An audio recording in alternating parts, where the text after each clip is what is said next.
মনে করো তুমি ইউটিউব শর্টস তৈরি করো কিন্তু ভিউ আসে না। তুমি কি জানো একজন ইউটিউবার আছে মিস্টার নিকো, সে এক মাসে 14 কোটি ভিউ আর 3 লাখ প্লাস সাবস্ক্রাইবার পেয়েছে। সেটা কিভাবে করলো?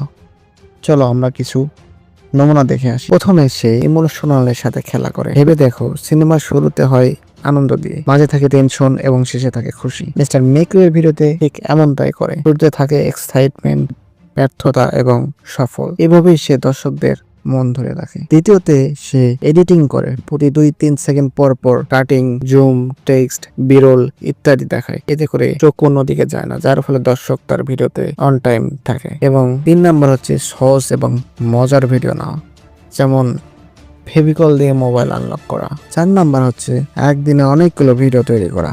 মিকো কিন্তু একদিনে 4-5টা ভিডিও তৈরি করে। তুমিও চাইলে আগে স্ক্রিপ্ট রাখতে পারো, তারপরে কয়েকটা ভিডিও রেকর্ড করে রাখতে পারো। এতে করে সময়ও বাঁচবে আর ভিডিও আপলোডের কনসিস্টেন্সিও ঠিক থাকবে। ভিডিও যদি তোমার ভালো হয়, মানুষ কিন্তু দেখবে।